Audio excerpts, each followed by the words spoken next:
Hello, ayan, record ulit tayo ng audio at gawa natin ng video susunod.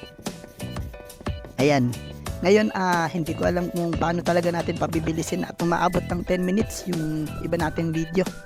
So ayun, pabilisin din natin ito mga kaibigan. Ayan, simulan na natin. Ayun, ang ating topic ay tungkol sa ang hangin. Ngayon, ang topic po natin ay tungkol sa mga paniniwala. Yan, paniniwala at mga reliyon, diba? Yan, nagsimula kasi tayo sa tungkol sa paniniwala. Kaya dapat puro paniniwala ang pag-uusapan natin. Ayun. Hindi ko alam kung paano talaga natin paikliin to, no? Mahaba siya eh. Pero ayan, mamadiliin din natin to. At least, yung points, yung punto, diba? Ngayon natin. Yan, intro ko pa lang. Haba na eh. 1 minute na. Sige, simulan natin. Ayan, bago tayo magsimula sa paniniwala ay unahin natin itong tatlong uri ng paniniwala. Ito yung theism, agnosticism, at atheism. Ayan, yun, sa madaling paliwanag o madaling kwento. Ayan, matapos agad tayo. Theism, ayun, sa madaling kwento, ito yung naniniwala sa mga Diyos o Diyos. Kasi theism, pag-aalala ko nito yung theism then theos ata yun. Theos ibig sabihin ay God. Yun, basta yun, theism, naniniwala sa mga Diyos o God, diba? At ngayon, ito naman agnosticism. Ito naman ay sa madaling paliwanag, ito yung 50-50. Basta 50-50 siya. Hindi niya masabing walang Diyos, hindi niya rin masabing may Diyos, at posibleng may Diyos, posibleng wala. Ayan, may mga agnostic daw na medyo naniniwala, pero may mga agnostic din na mas dominant yung hindi nila naniniwala. Pero wala sila, hindi sila nagbibigay ng conclusion kung may Diyos ba o wala. Kasi dahil sa kakulangan nga ng ebidensya, alos parang atheist na rin to eh. Pero iba to. Hindi ko alam kung anong klaseng samahan to. May religion ba to? May community? Basta siguro ang agnosticism, ito yung mga hindi sigurado kasi may mga bagay daw na hindi may paliwanag ng siyensya, mga misteryo, 'di ba? Kaya hindi nila sinasarado yung paniniwala tungkol sa mga Diyos. Ayan, ito may chance to talaga maging Christian. Oh, yun. Ngayon, atheism naman, ito na. Hello, ayun. Ayan, ngayon naman po itong atheism. Yan, sa madaling paliwanag mga kaibigan, ito po yung mga taong hindi naniniwala sa Diyos. Ayan, nakakalungkot man po pero marami pa din po. Ito yung based on facts, based on science, ang sinasabi, yung katotohanan. Kilala ito sa to see is to believe. Ayan, dapat napatunayan, di ba? To see is to believe, hindi yung kwento-kwento, paniniwala, hindi sila naniniwala sa faith. Sila yung mga hindi naniniwala sa Diyos. Atheism, hindi naman sila grupo o community, basta pag hindi ka naniniwala sa Diyos, atheist ka na. Ayun, may pinapanood ako ditong atheist dati, nawala. Si Atheist Joy PH, grabe ang ganda ng mga paliwanag niya, pero ayan, nabanata at yung mga video niya kasi medyo langanin yung video niya eh, di ba? Atheist po, yung mga atheist, hindi naniniwala sa Diyos. Okay, tapos na tayo dito sa tatlong paniniwala. Ngayon naman ay tungkol naman tayo sa religion. Anong religion? Religion. Yan. Sabi po dito, ang salitang religion ay nagmula sa Latin na religio, na maaaring nangangahulugan ang paggalang para sa kung ano ang banal, pag-iingat tungkol sa espiritual, konsyensya o kaya ay obligasyon o pagsamba. Yan yung religion. May iba pang mga scholar ang iba pang mga scholar ay nagmumungkahi na ito ay nagmula sa Latin na religare, na nangangahulugan muling pagkakabigkis o muling pagkakabit na pagkakakabit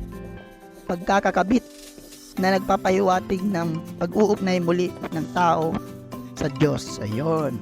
Yun pala yung religions or religion. Yan, may iba't iba kasing paliwanag dito sa religions, di ba? Pero ito lang yung nilagay ko. Ayan. Sa madaling paliwanag mga kaibigan, ang religion ay isang organisadong sistema ng mga paniniwala at pagsamba na nagsisilbing gabay at batayan para sa mga taong sumasampalataya.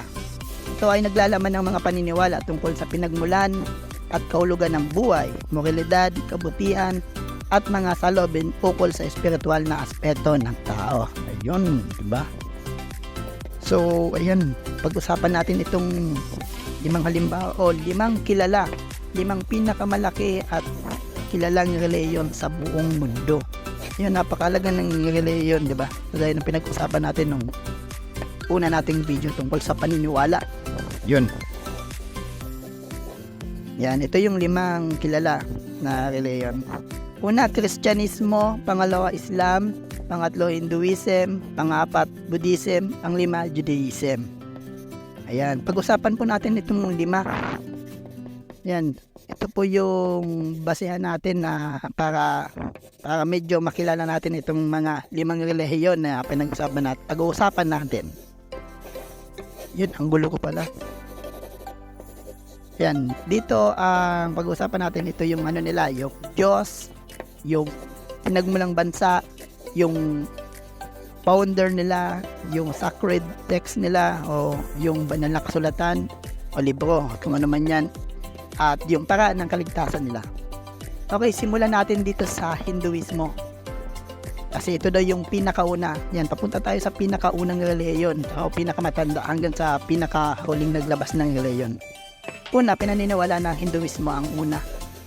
Pero, ewan ko kung kaka-counter ang mga Buddhismo o Judaism. Pero Hinduism daw ayan, pero Hinduismo daw ang nauna. Ayan, ito yung bansang pinagmulan ng Hinduism. Ayan, ito naman, search ko lang naman to kay Google at ChatGPT. Bansang pinagmulan ay India. Yan, sa India, tagapagtatag. Yun, ang tagapagtatag nila, sabi dito, ang Hinduismo ay nag-evolve sa paglipas ng panahon at wala itong tiyak na tagapagtatag. Wala silang tagapagtatag.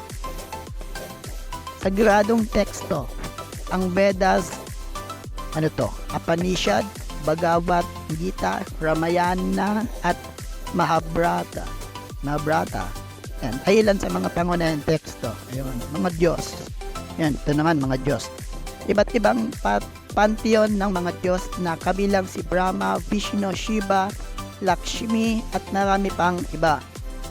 Ayan, ang dami nilang Diyos, no? Pero ito yung medyo kilala ko, si Brahma, Vishnu at Shiva. Si Lakshmi hindi. Si Brahma, ito yung nila yun, tagapaglikha, creator. Si Vishnu, ito naman yung nila, tagapangalaga. At si Shiva yung tagawasak. Ayan, dati matagal ng kwento yun eh. Ayan, paraan ng kaligtasan. Ito naman yung way of salvation ng mga Hindu. Yan, sabi dito, makamit ang moksha o kalayaan mula sa siklo ng kapanganakan at kamatayan sa pamamagitan ng self-realization at spiritual na mga gawain. Ayan, po, yun yung kaligtasan nila. Hindi ko alam kung ano yung moksha. Basta yun na yan. Buddhismo naman, yung pangalawa sa pinakamatanda. At sabi daw, ito daw yung pinakaunang reliyon. Diba? Yan.